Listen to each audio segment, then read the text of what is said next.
All right. By the way, that was not a good clap. There, I'm ready to go. What's up, everybody? This is the Friday Mastermind. Every Friday, 9 o'clock Pacific, we are connecting as mortgage leaders. Uh, I'm hearing more and more realtors are tuning into this channel. So we've got a few realtors, but mortgage professionals to Mastermind. And before I introduce today's special guest, Mr. Bookspan, how do you want to frame today's call?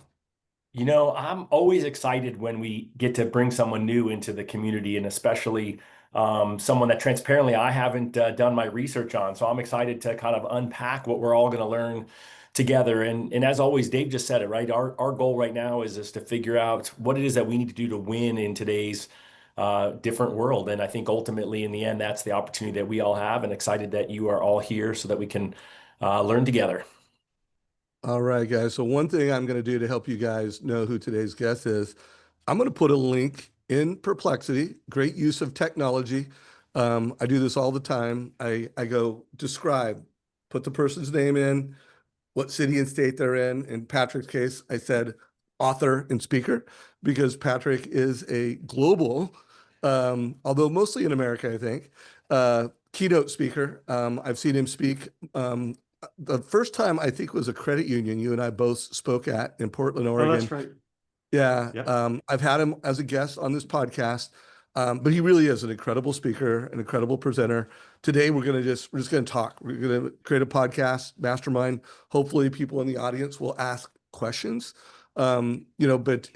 Patrick, your newest book is called The Connector Daily. The Daily Connector, I'm holding it up.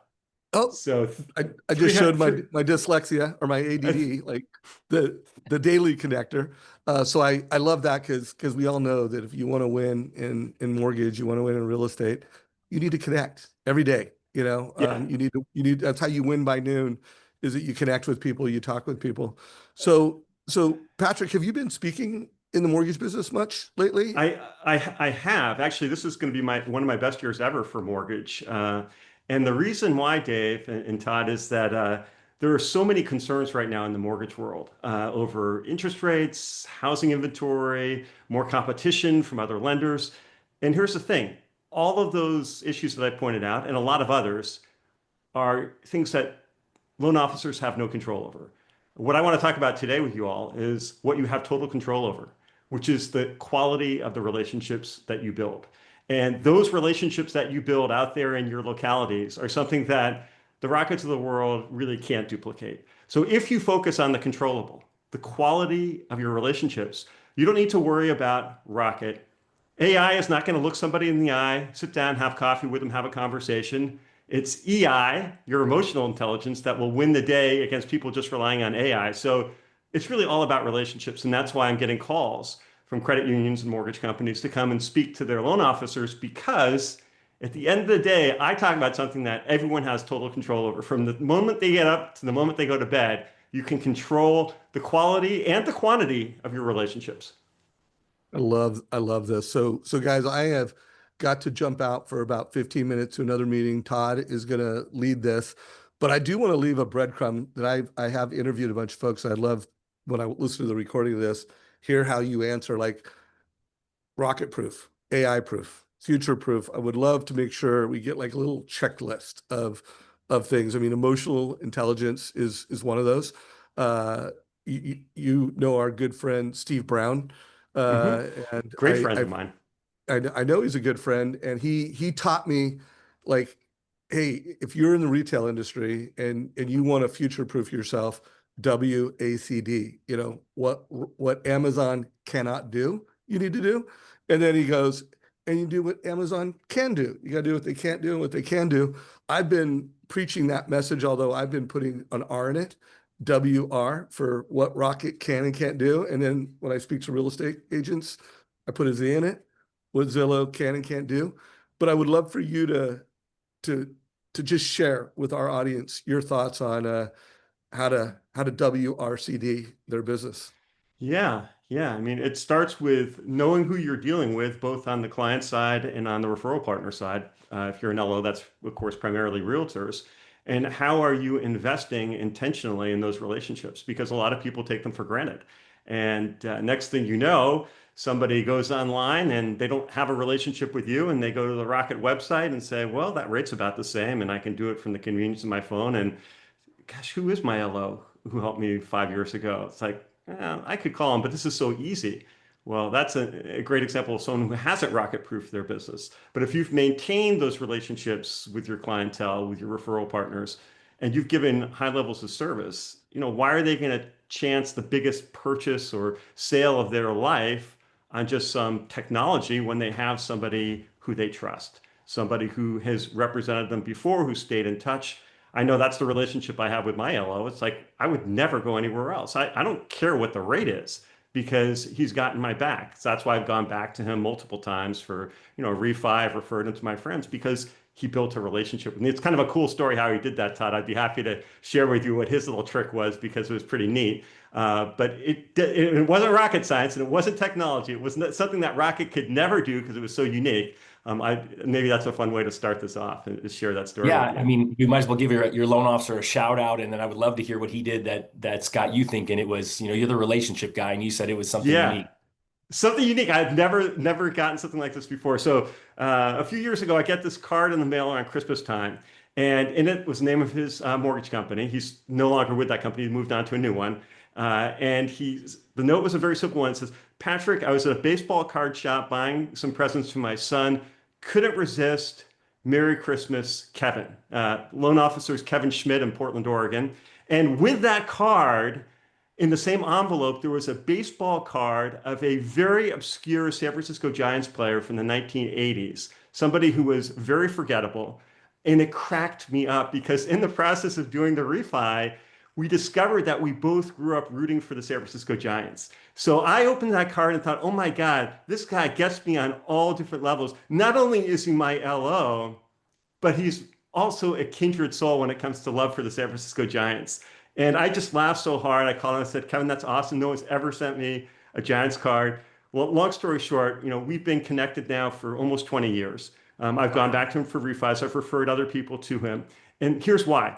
Before Kevin, the other LOs I dealt with, I was just a transaction. I wasn't a real human being. Now, Kevin took it to totally the next level, where I was more than just one of his good clients. I was a fellow San Francisco Giants fan. I mean, how could I turn my back on that relationship of fan to fan and go with a Rocket or go with I'd never look around, because he built a connection, and it was very customized to, what made him unique and what made us unique to each other. So great example of, a small thing you can do that can have a big impact. Out of curiosity, I looked up the value of that card, 15 cents.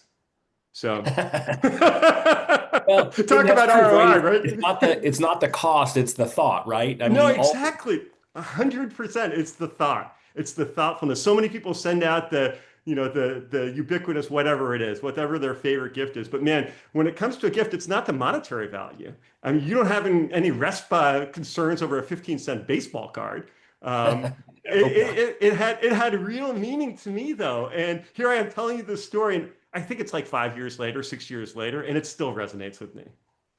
Well, and so I love that, because you said that we have to maintain relationships, but kind of let's start at the beginning. I really, one is that you made me feel really smart, because I did a presentation last year where it was called Relationships Beat AI. So I feel pretty good about that. And it goes back to me, my previous career on bicycle stores. And I always told my team members that if you could become the friend of the person who's shopping, then they're going to come back to you and buy the bike. And I've seen the same thing over and over, that it seems to me that the difference isn't the person who understands mortgages the best. It's the person who understands people the best and builds relationships. So what is your recommendation on how people start to, what that looks like, how they do it, or if they're struggling with it, where they would start?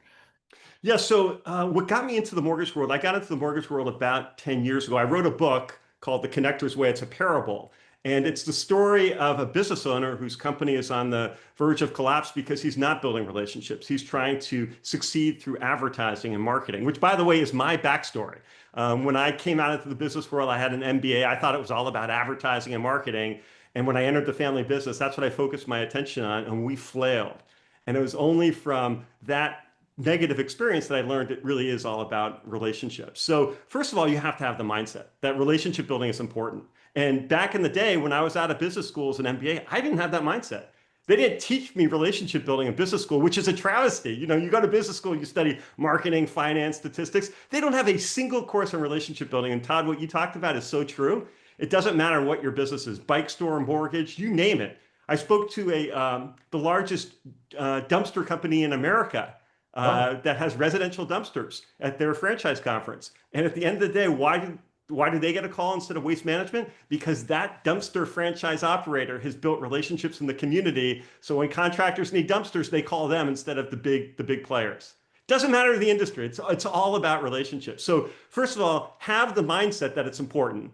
And sometimes you need to educate yourself on that, which I needed to do, and then work on the skill set. And the great news is it doesn't matter if you're an introvert or an extrovert or an ambivert, which most of us are, somewhere between introvert and extrovert. About 50% of all folks are ambiverts. What really matters is that you understand that relationship building is a mindset and a skill set that you can practice, you can get better at, and when you get to the higher levels of it, you can pass it on to your team members so that they can use it to grow your business. And that's really what it's all about. And that's the great news. It doesn't matter where interest rates are. It doesn't matter what your competition's doing. It doesn't matter what housing inventory is. If you focus on getting better as a relationship builder, you will have your best year ever. Well, I think everyone here as part of our community has the mindset that it's important. So some of them probably struggle with it though. So what would you recommend someone who needs that skill set? What's the path to acquire that? There's a lot of great books out there. So I've generated some. There's a lot of other great books out there. It's become a student of relationship building. I mean, I think that the best relationship builders have a humility that they haven't figured it all out. Relationship building is an evolving discipline. Now we have to think about, well, how can we use AI to build relationships? And we can, and I'm happy to talk about that. You know, how do we actually build connection in an age where people are so on so many different platforms, it's just hard to get their attention. So it's masterminding. So I'm in a mastermind. Hopefully, if you're a loan officer, you're in a mastermind or you're talking to some of your peers, maybe in non-competitive geographies, and start asking people questions about what's working for them. Every single person who's on this Zoom has a go-to relationship building best practice that's really working for them. And the funny thing is, I bet you they're different. In fact, if people put that into chat, you know, what is the best way you build relationships with your clients? We get a number of different things coming up. And it's not to say that one is better than the other. It's just that people kind of lean into something that's working. So the advantage, if you're open to it, is to really expose yourself to new ways of thinking, new ways to build relationships. And that's really critical. Yeah, I think that's where people struggle is like, where do I start? You know, like I've got people that I know, and like the first thing someone walks in their house for, you know, Thanksgiving dinner, and they bring a guest and they say, "Oh, hey, how are you?" And then they're like, "Oh, what do you do for a living?" And I'm always like, "Ooh, like that rubs me the wrong way." And maybe I'm Yeah. wrong. Maybe that's something that's okay to say at some point in the, you know, in the conversation. But I do feel like oftentimes people struggle. You know, I don't know if you're familiar with Phil M. Jones, who wrote Exactly What to Say, Oh, but yeah. I'm a Yep. Yeah. Phil's a certified great guy. yeah, I'm a certified guide and I teach a lot. And, you know, he always talks about curiosity is the fuel for great conversations. And so for me, Love it's it. always just trying to figure out what's unique about that person that I can then ask more questions about, because I do think that is, you know, where loan officers struggle, and we just jump right to business without actually figuring out the why behind what's important to the person and why they're even calling them. You know, yeah, it's great you want to buy a new house, but why do you want to buy a new house? You know, is it because you're trying to move near your grandkids? Is it because you're trying to, you know, escape, you know, a nasty neighbor? Like, what is it? There's got to be some good story back there that would be worth knowing. Yeah, I love that. And Phil's a great guy, and that is wonderful advice. I like to use the 5 why approach. I don't know if that's one that you use, Todd, where someone Well, let's gives you a hear it. reason. It's like, yeah, so I'd love so to hear it. why are you buying a new home? Well, I want to move back to Lake Oswego. You know, Dave said he was moving back. It's like, well, why do you want to move back to Lake Oswego? Well, my kids are making Portland their home. Oh, really? Like, what are your kids? What are they doing in Portland now? I know that they left to go to school. It's like, oh yeah, they're doing this. It's like, wow, he's still coaching lacrosse. That's cool. And you could just go deeper and deeper and deeper, and it's not hard to do. If you're an introvert, this is the best thing in the world. You're not talking. You're just asking the follow-ups, like why, what do you mean by that? And here's the thing: so many people in the world are trying to be like the Dos Equis man, the most interesting man or woman in the world. And when it comes to relationship building, it's not about being the Dos Equis person, the most interesting man in the world. It's being the most interested. So what you're doing, Todd, asking why, fantastic. And if you just keep digging deeper, why? Be a kid. Kids always ask, well, why do you want me to not do that? Why? I remember our daughter, she did that to us all the time. And there's brilliance in that. Like, just keep asking why, and you're going to open up that person, and they're going to think you're the most interesting person in the world. Why? Because you took an interest in them. And very few people bother to do that.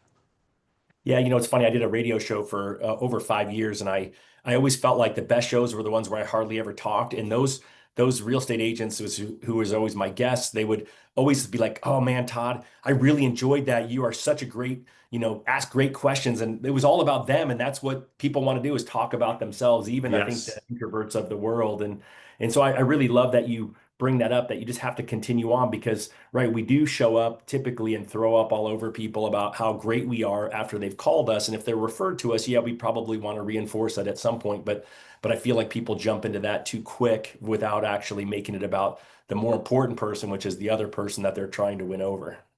Yeah, I mean, to quote Maya Angelou, she said that people don't care how much you know. What they really care about is how much you care about them.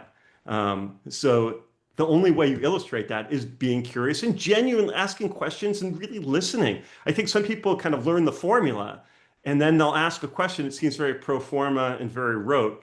And a great way to get out of that is to challenge yourself then to ask not just a follow-up, but multiple follow-ups, following the thread of their interest and of their conversation. That's really a difference maker when it comes to relationship building. Right. Absolutely. So I love that skill set part. So you said maybe join a mastermind. I think that mortgage folks don't role play very much. Is that role play something that you would prescribe to or believe in? Yeah, so I do it with my fellow speakers. There's different aspects to my business. The business generator is going out there and giving a talk to a company or an association and what have you. And I talk to other speakers on how do they negotiate with meeting planners, how they negotiate with clients when it comes to fees. And there is role playing that goes on within our masterminds. It's a very friendly environment. We all want to see each other's businesses grow. I've had the same mastermind group for 15 years. There's only 6 of us in the group, and we have a session that's 2 hours every month. And there's a lot of time for that role playing. So, putting together a mastermind is a brilliant thing to do. It doesn't even cost any money. You just have to find 5 people you like in your industry, different geographies perhaps, so you don't feel like you're competing with each other in your local markets, and just share ideas. And I would encourage you to talk about relationship building on a fairly regular basis in your mastermind, because you're going to learn some skills from your peers that you wouldn't learn otherwise.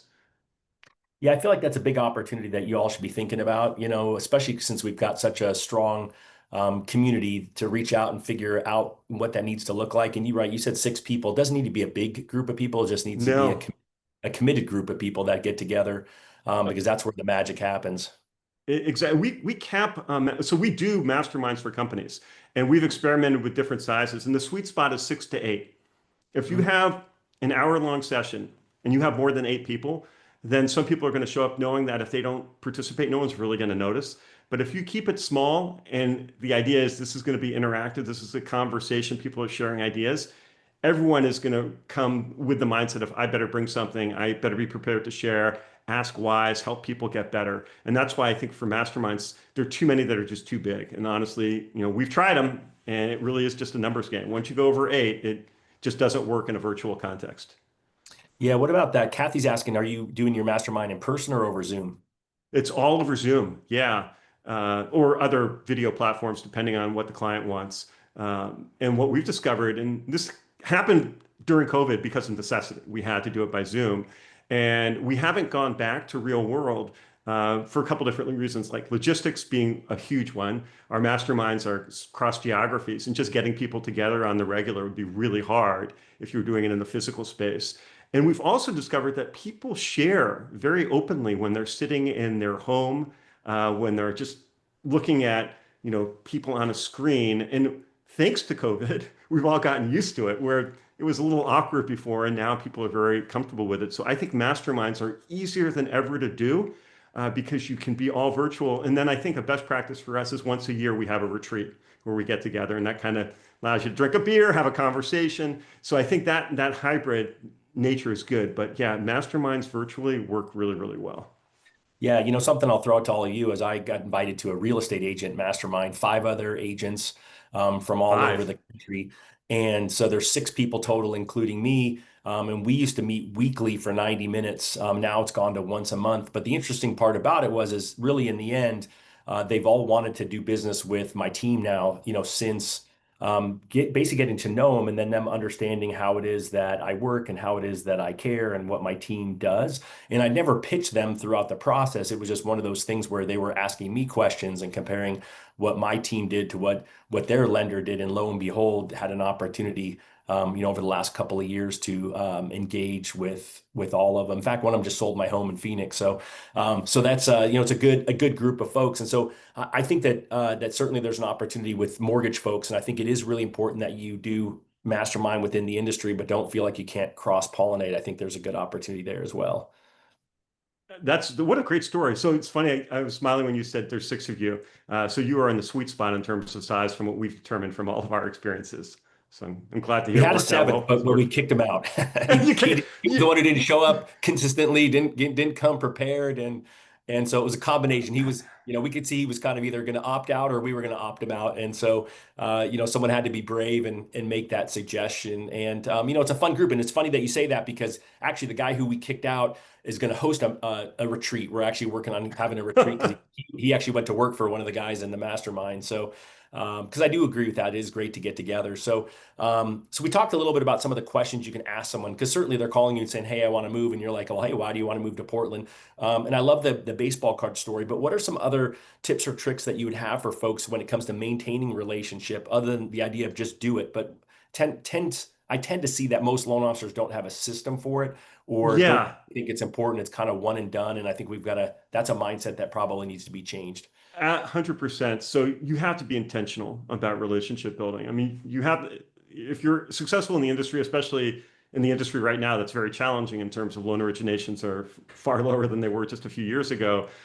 Those in there, you all who are in the industry, in the mortgage industry, understand relationship building is important. But how many of you have a relationship building action plan? So one of the things we talk about when we coach at the company level is our cohorts, all the cohort members put together a relationship building action plan, which means, mapping out all of your current connections and then thinking about, okay, well, where do I want to be?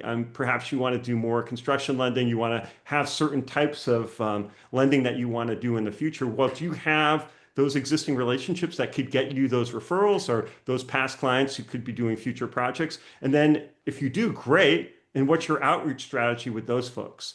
And have a database, and there's so many different CRMs out there. I'm sure everyone's on something different.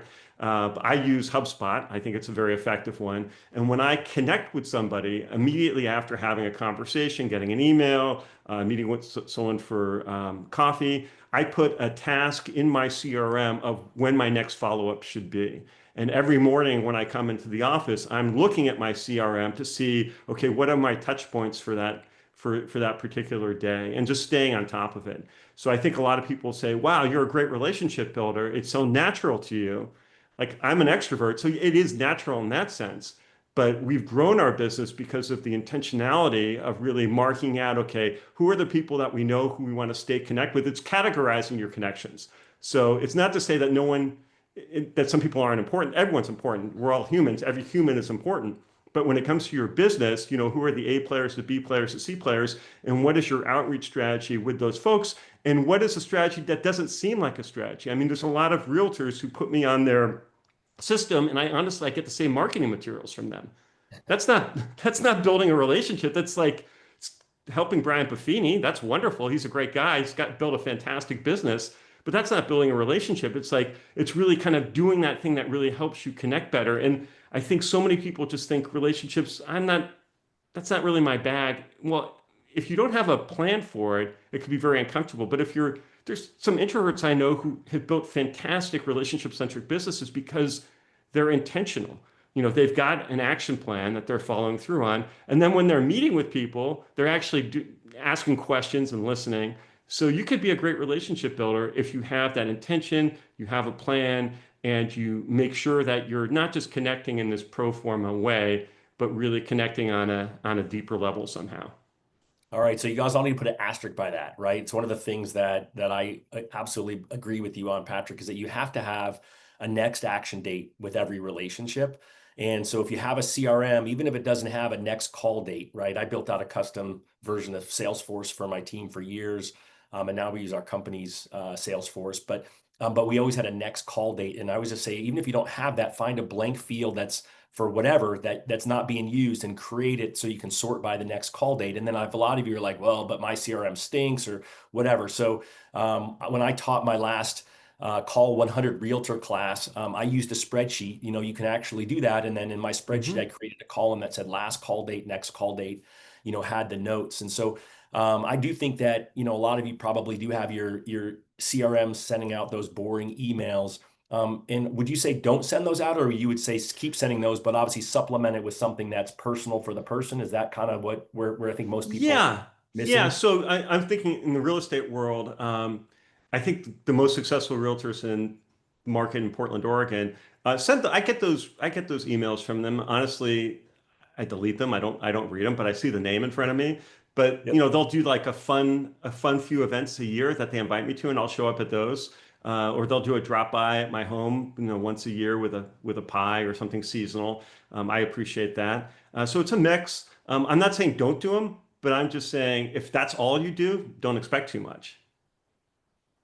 Yeah, I think that's it. I mean, I think that there's such an opportunity where we just forget those things, right? So I'm guessing too that in your CRM you're making notes like, oh yeah, Dave likes cats or whatever that is, so that way, or he likes the Giants, so that next time, something strikes your fancy with the Giants, you can kind of think of doing what Kevin did for you. Yeah, what gets written gets remembered. There's a sales guru from a long time ago, John Lawson, who says, yeah, basically, if you don't write it down, it's gone. So yeah, use your CRM notes fields, whatever device you use, but yeah, track that stuff because that makes you different. So many people just don't take the time, and we're not talking. This is a big expensive investment. It's just intentionality, and intentionality doesn't cost you anything. It's a mindset, and then putting in some sort of way to do it easily, whether it's your CRM, a spreadsheet, whatever it is. Yeah, and so we've got a question that says, what do you do with your database? How would you reconnect with them if you haven't actually connected with them in years? Well, don't be afraid to not connect with people because you haven't connected in years. I think people, and this has actually been proven by data, people underestimate how much people welcome hearing a voice from the past. One phenomenon that's going on in our country right now is what our former Surgeon General called a loneliness epidemic. I mean, this is dire right now in the US. About 30% of all Americans say they're lonely at least once a week. Some of those people are probably your past clients or your past referral partners. So if you reach out to them in a human way, saying, hey, John, we haven't connected since, the last golf tournament for the real estate association. Remember playing with you. It was a lot of fun.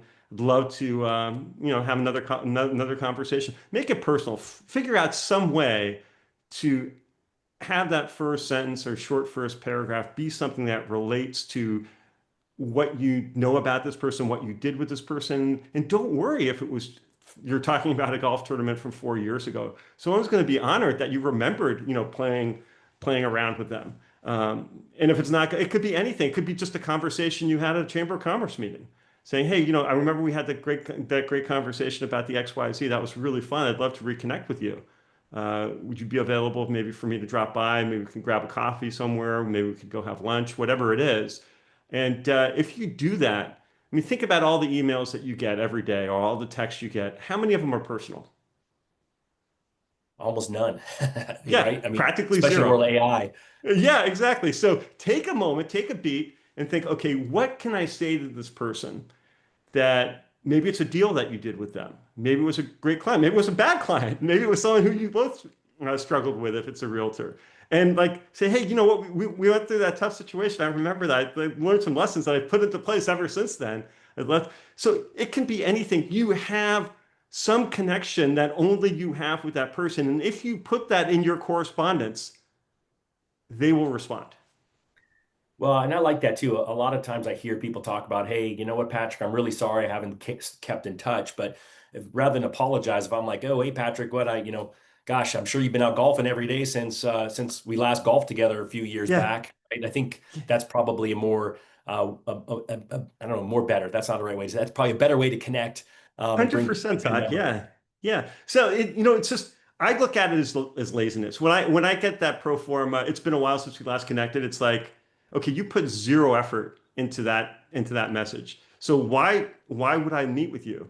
And I have a lot of realtor friends right now who say they're besieged with LOs trying to contact them because business is not what it was. And now they're thinking, okay, I need more referral partners. Clients aren't knocking on my door. There's no more refi, none of that. And those that are doing it in a way where they're just reaching out says, you haven't heard from me for a while. It's been a long, they're not going to get a response. But if you just like take a beat and you challenge yourself, maybe sit down on the weekend and think, okay, here are 10 folks I haven't talked to in a while. What's the last time that I talked to them? What were we doing? What were we talking about? Write that down. And then Monday comes around, and when you reach out to them, that should be your opening sentence. And your response rate is going to go from 0 to maybe 50% or 60%. Yeah, I think it's kind of interesting because I think that a lot of loan officers have a listing agent, real estate agent on the listing side who they did a good job of communicating to during the loan process last year.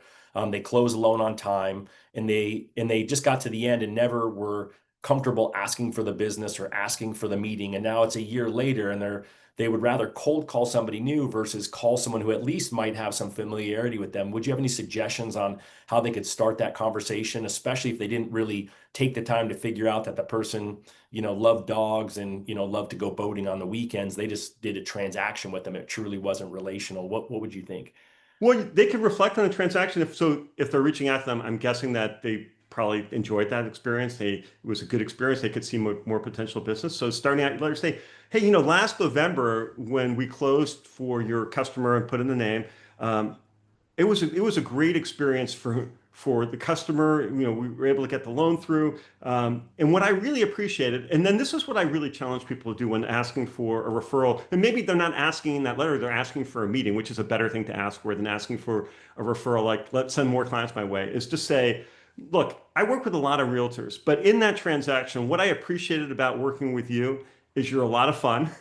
You're very organized. And you got the paperwork that I needed, whatever it is. Think about 3 things unique to that relationship and put them in that first paragraph. It's like, I want more people like you in my life, and it would be great to have you in my life. Like, I'm not like Phil. I don't have exactly the words. You're probably better at that, Todd, than I am. But conceptually, it's honoring the relationship that you have by taking a moment to think about what are 3 things I really appreciate about that person. And if you put that in your outreach, even though it's been a year and you haven't had any contact with them, I guarantee that realtor has not heard from other LOs like that And are you in a okay with, personal way. sounds like you're okay with sending an email. I mean, I'm a phone call person. I think a lot of people like to soften it with text, but would you be hesitant to do a phone call first, or you would start with the email? No, I'm a phone call person too. So yeah, whatever. If you're a phone call person, that is the best. If you're leaving a voice and leave a voicemail. So a lot of people won't call you back if they just think you're fishing for business and fishing for a connection. But if you left a voicemail, and you probably are going to be leaving voicemails that are then converted to text and maybe sent to their phone or sent to their emails, like, and you shared exactly what we just talked about. Hey, it's been a while. Last year we had this great connection working with your client. You were fun, you were organized. I'd love to collaborate with you again. There's a lot of realtors, but I really enjoyed my relationship with you. How about getting together for a meal? How about getting together for some coffee and just reconnecting? That's a much better ask, I think, than asking for the business. And I think too many people, put the cart before the horse and really show that you value the relationship and the person. The referrals are going to come. Just like they came in your mastermind group without your asking for it, Todd.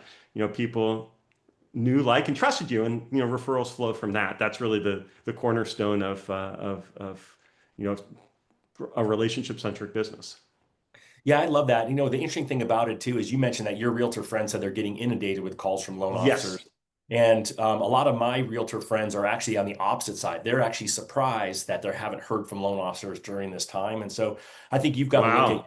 yourself as a loan officer who's either here live with us or watching this, is that, you have an opportunity that your worry is what Patrick just said. Well, they've heard from too many loan officers. And I don't know that that's always going to be the case. It's certainly going to be the case sometimes because Patrick knows people who've had that. But I would tell you that although I do run across agents who say, oh, yeah, I'm getting called a lot. It's actually few and far between. And it seems to me the Good point. ones that are out there on social media that you think are getting inundated are the ones who aren't. And then it's other agents who are doing successful, steady business might be the ones that are getting inundated. So just, be brave is what I would say. Don't be, don't be scared. And so, I think as we kind of look at this, right? I mean, staying on this real estate agent, relationship, do you have any other unique ideas that you would encourage a loan officer with some of their agents who they feel like they've got a good relationship, but not a great relationship, on ways they could maybe dig deeper in those relationships? One thing that I don't see nearly enough of is loan officers who are looking to help realtors grow their business, and helping them do it in maybe a face-to-face way or a virtual way. I was talking to a loan officer just the other day out in, gosh, where was she? In the Spokane Valley in Washington State. And she has been the third, ranked the best mortgage loan officer in her area for 3 years in a row. How did that happen? She showed up at an open house for a Berkshire Hathaway agent who was new into the business, and she came there with a sheet, kind of giving what it would be like to get a loan through her group. And she took time to talk to the realtor, and the realtor said, "You are the only loan officer who's shown up, and you bring me the sheet on mortgage." She's like, "That's amazing. Thank you so much." Turns out this woman became a superstar in her local market, and never forgot that connection. And it just happened because she bothered to show up in the real world at this open house that no one was showing up. There were no prospective buyers of the home. There were no other loan officers. So she had a 20-minute conversation, and it's become the cornerstone of her business. One relationship. I mean, you can be wildly successful with a handful of relationships. I think about my own business. I've been in business for 20 years. I can track 70% of my business back to 5 people. And that's not an unusual story. So I think it's like, yeah, don't be afraid, show up in the real world. And then when you have people in your world, like, what are you doing to help them? I mean, how many LinkedIn recommendations have you wrote for realtors you think are awesome? Like, you want recommendations, right? I know a lot of loan officers say, well, I want more recommendations. Like, okay, how many have you written? Zero. So walk me through that. Walk me through that strategy. So, I had these guys come over yesterday. They loaded up our moving truck, and I went to pay him, and he said, "Hey, real quick, if you don't mind, could you click that button and do a quick review for us?" So he asked for the review on the spot and Yeah. did that. What would be your suggestion? So let's pretend I did a business let's go back to my, listing agent from a year ago. Should I just jump onto some website where I see that they've got other reviews and do a review proactively? Should I call them first and say, "Hey, where would you think No. I should do a review for you?" Proactively. And so depending on the platform, you have to be connected to them. So you can't write a recommendation for somebody on LinkedIn unless they're a first degree connection. You're connected to them. So the first thing to do would be to connect with them. And not say, I want to connect with you to write a recommendation. You connect with them saying, "Hey, thanks for the moving job," or "Thanks for helping me with this transaction," whatever it is. And then, without them asking for it, write them a recommendation. I did this for my insurance agent 15 years ago, where I wrote a LinkedIn recommendation, I wrote a Google recommendation, and a Yelp recommendation for my independent insurance agent. He's referred more speaking engagements to me that have generated more revenue than I will ever pay in 1,000 years of being his insurance customers.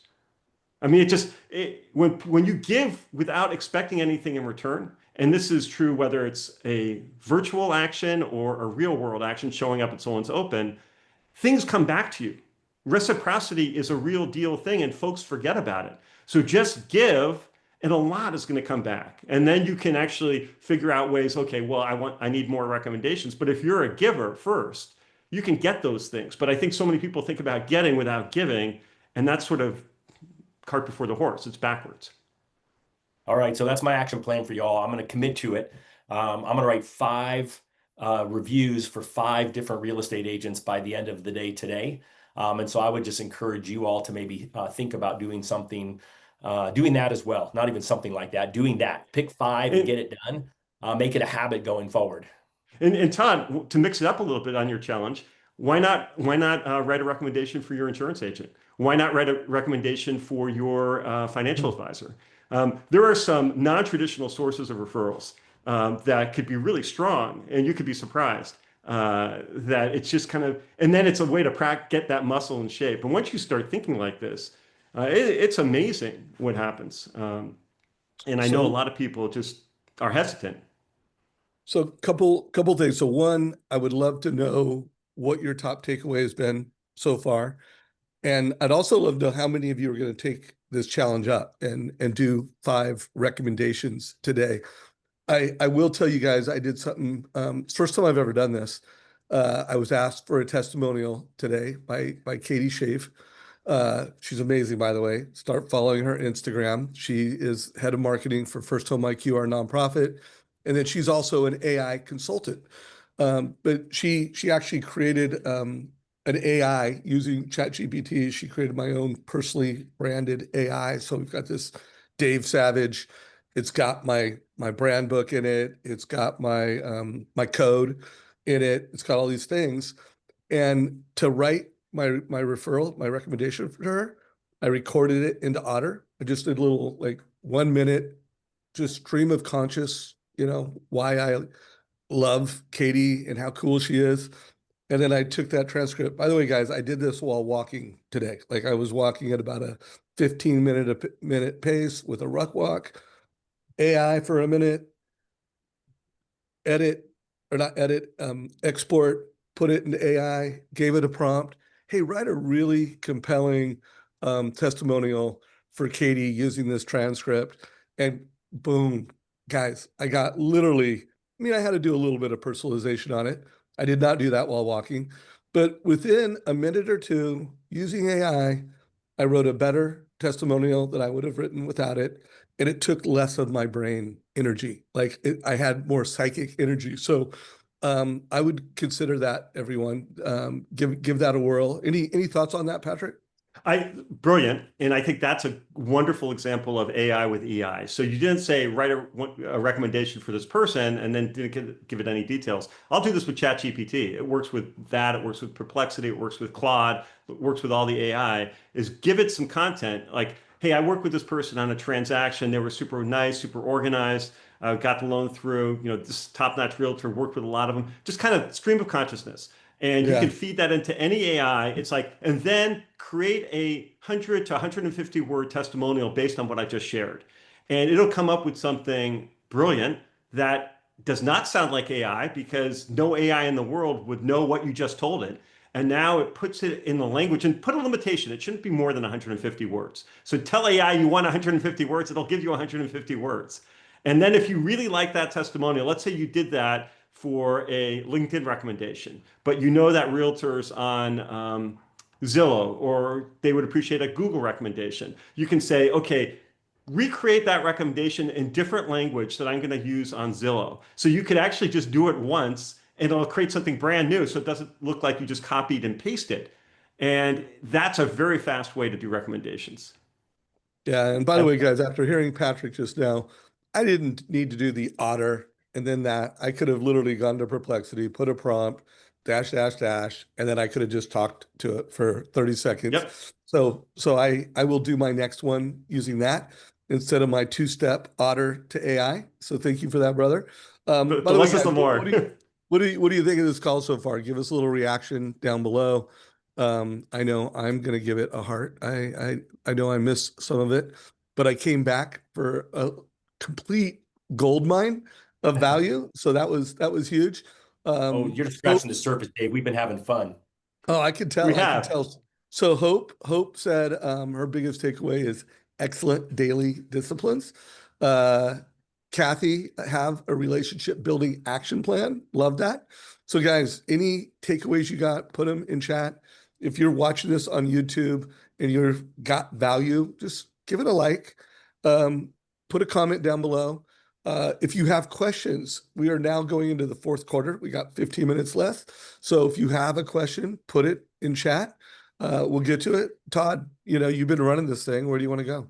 Well, I want to just ask a follow-up on the once I do the review. So after I do the review, it's a realtor that we did a great transaction a year ago. Yeah. Am I just going to patiently wait for them to notice it and call me? Am I going to reach out to them proactively and be like, hey, Patrick, I wanted to make sure you saw my LinkedIn review, or what do you recommend for the follow-up? I would say take a breath and be patient, but also be aware that whether it's LinkedIn, whether it's a Google review, a Yelp review, wherever you put a review, honestly, some people have never gotten an unsolicited review. That's actually more common than not. You probably wouldn't be too surprised to hear that. So some people just won't notice because they'll see that like they won't look at their messages on LinkedIn saying, hey, you have a new review. So here's on LinkedIn, the way it works is if you write a recommendation, they have to authorize it before it appears on their LinkedIn profile. So they'll get a message from LinkedIn saying, hey, here's a review from Todd. Click on the link and they can read your review. Do you want this to post on your page? And they have to accept it. So if you go to their page and you see that your review is not appearing after a week,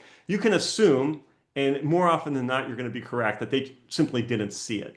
And then it's totally appropriate to say, hey, by the way, I just, I wanted to let you know that it was great working with you last year. I did post a LinkedIn recommendation. You might not have seen it in your message box. You need to click on it so you can see it. And if you want to post it, that's great. So let them know. And I think a lot of times people will say, well, I write these recommendations, but no one responds, so it's not worth it. It's like, well, if the tree falls in the forest and no one was there, it didn't fall. So I think a lot of people say this strategy doesn't work because honestly, people don't see that a recommendation was written.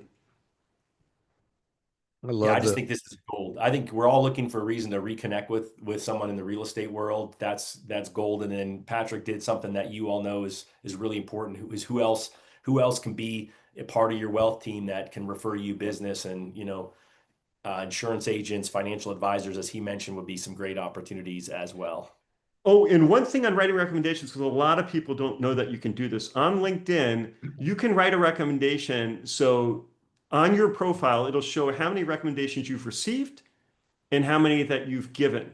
Now, you can actually give a recommendation on LinkedIn and you can click a box where it doesn't show that you've given that recommendation. So what that means is the person who receives it can have it post up on their profile. But let's say a realtor goes to your LinkedIn and sees that you've recommended their arch enemy in real estate.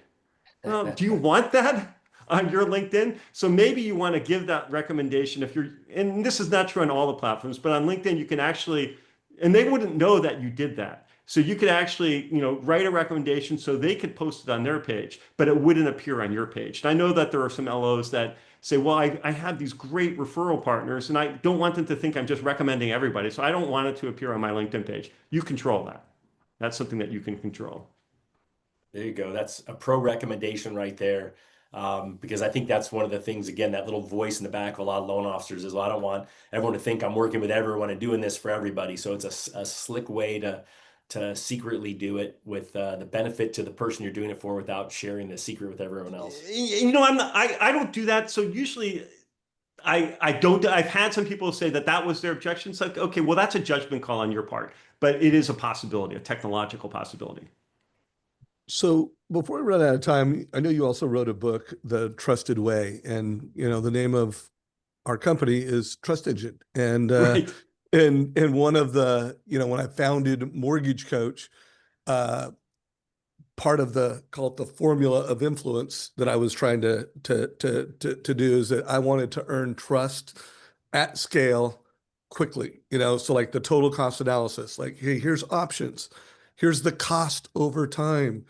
I was asking some questions and delivering this experience to the consumer so that, one, it was an uncommon level of transparency. By the way, it still is not, like, I think about 10% of loan officers, maybe 12, are using MortgageCoach. So we still have a long way to go, but it's still an uncommon level of transparency. It triggers trust.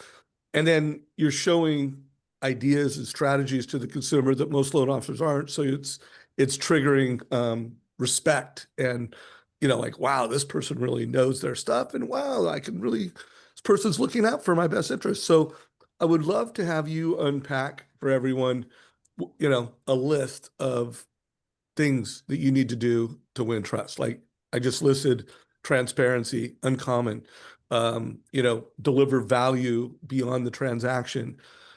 What else, Patrick? What are some other keys to trust? Well, first, let me say I've talked to a lot of Mortgage Coach customers over the years and going into different companies, and I've only heard people echo what you just said, Dave. So that is not a testimony, a paid testimony on my part. I've heard that what they have told me is it builds trust because it makes them more credible to the borrowers that they're talking to, and also to the realtor partners that are working with those borrowers as well.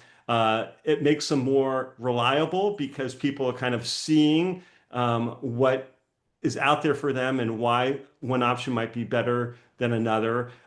It's a great way to show that you really are thinking about them on an individual basis, and those are that credibility, reliability, and intimacy that you are really kind of thinking about their interests and like giving them a solution. Those are really key components. And it also, one of the biggest barriers, I think, to building trust, especially I think in the lending world, is a lot of people feel like, well, is this person looking at me as a transaction that they're going to get a commission from, or are they really thinking about my best interest? So when you use Mortgage Coach, when you're walking people through, why certain scenarios are better for them, it shows that it's not about the self-orientation of the LO trying to make as much money on the transaction, but really finding that best solution for the borrower, not just the short-term interest of getting the loan, but also the long-term interest of how that kind of fits into the overall financial plan. And that's where I've seen Mortgage Coach folks being much more effective than people who don't use it, is they don't have that wherewithal to kind of place that transaction in someone's overall financial scheme. And that's what Mortgage Coach gives them. So I think that that is huge because it shows people that you're not just thinking about yourself, but you're really thinking about, what is their greater interest. And all of those elements are key. It's like credibility, reliability, and orientation towards your client's interests and not your own, that really win the day when it comes to trust.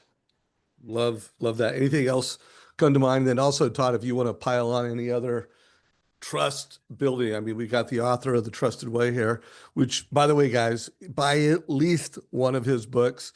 There you Read go. at least Shameless one of these self-promotion books. here. Yeah, and they're great. They're great conversations with real estate agents. Buy a box full of the books and have conversations with realtors. But anything else, Patrick? And then Todd, you weigh in.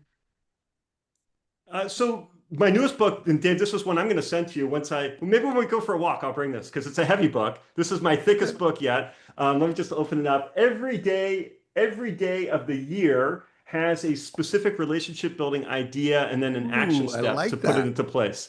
And it's January 1st or day one. So you can get this book whenever you want, but every month has a different relationship building theme. And every reading takes about 90 seconds to read, and then there's an action step. And then if you really are a go-getter, there's a journal that every day has a prompt or a question for that particular reading.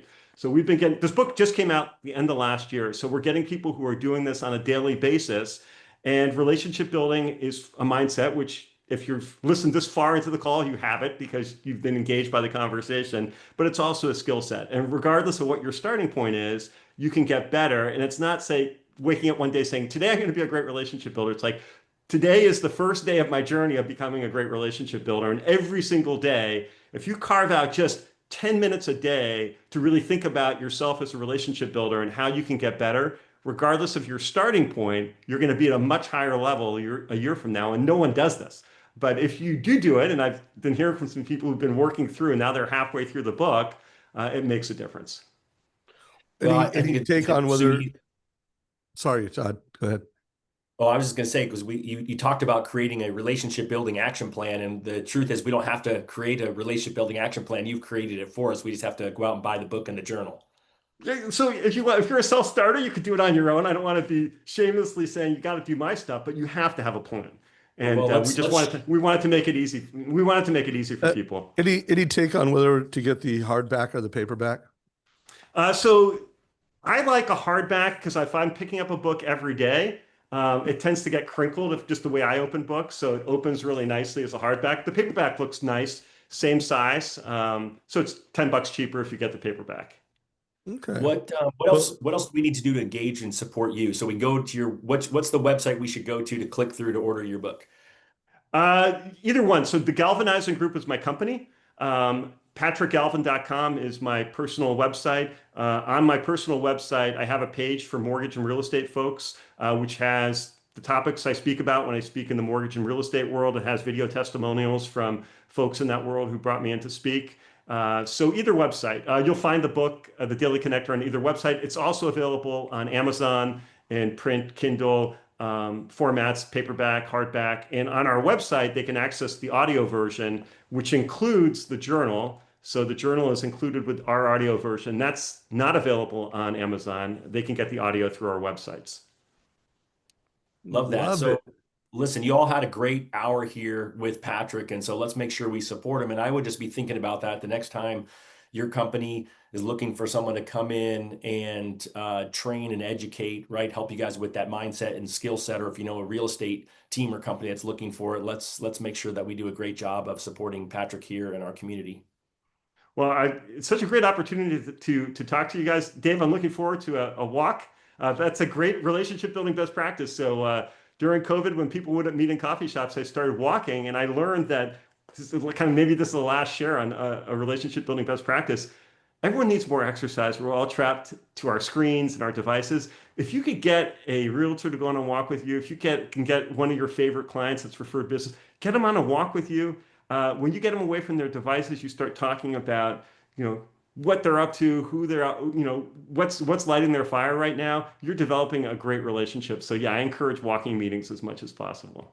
Yeah, and guys, on this Monday, my Monday leadership post was all about walking and talking meetings are the best. And Yeah. I actually did it with a guy that it was the first time I accepted a walk and talk with someone I didn't know, but he follows me on LinkedIn. He's a salesman in the mortgage business, and he was in town, and he wanted someone that he could, do a ruck walk with. And he knew that I did that because he follows me on social. I said yes. It was amazing. We got to know each other on a human level. I've got a new friend in the business, but I just want to echo that. And check out on LinkedIn. I not only posted about this very topic on Monday, but I also started a new newsletter. So it's called Modern Leadership. So check me out on LinkedIn. I have not posted my first newsletter. I think I'm going to try to write something for this Monday. I am thinking about what day I should do the weekly LinkedIn newsletter. Should I do it on a Monday? Should I do it on a Friday? Let me know, because that is a decision I'm trying to make right now. I'm kind of leaning towards Friday because I could, kind of like give you something to read through the weekend. I'm kind of thinking about a 1,500 word weekly newsletter. So make sure you check that out. Patrick, dude, you're awesome. You're such a gift to anyone that gets to be around you. I hope you guys do take him up and tell your management team, like, hire this guy to be a speaker at our event, buy his book. Even though he's going to give me one when we do a walk and talk, I just bought one myself. So Oh man, all I did buy one online because I don't want to wait till whenever that walk and talk is, and I'll give the one that you give me to my son. So perfect. Love it. I'll give it to my son. Todd, any closing thoughts? Well, first off, I'm super grateful for the time I had with Patrick, that Dave wasn't here, so that I got to be selfish and ask a lot of questions that hopefully helped y'all.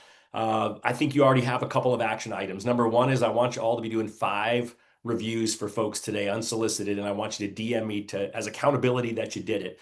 I think that's a huge opportunity for you to do that. And I really just think through, the bottom line is I was going to say to make sure you have a relationship building action plan. And think about it. He said it's a mindset. I know you all believe in it. You wouldn't be part of our community if you didn't, but hey, it is a skill set too, right? We always know we can get just a little bit better. And that's what opportunities like this are for, is to figure out how we grow together. So we definitely got some skills from Patrick today, and let's put them to use and make it a big thing going forward. Other than that, I think the bottom line is this, right? We are so grateful for you, Dave, for you bringing everyone together. I'm grateful for the walk and talks we had, even though you haven't made a LinkedIn post about me walking with you, but I know you're grateful for me. I get to get up extra early and drive down there and visit you before you move away. But bottom line is this, everyone, this is your opportunity to take action. It's your opportunity to make a difference, not just in your business, but in the business of those that you care about. So go out there and make some magic happen. And Patrick, appreciate you taking the time to sharpen our community, and everyone else, thank you for taking the time to be here and watch this video. And Great. one closing thought, I also, the book I'm writing, Know Your Code. I started a Facebook group. I just put a link in chat. Make sure you join that Fantastic. Facebook group I if you want to will. be in part of the project of writing Know Your Code book. If you have not already subscribed to the Mortgage Coach YouTube channel, hit subscription right now so that you get alerts. And make sure you guys follow savageinsights.com. Take care, everybody. Have an awesome weekend. And Patrick, use a band. Bam. Bam. Let's go. Take care, everybody. Take care, guys.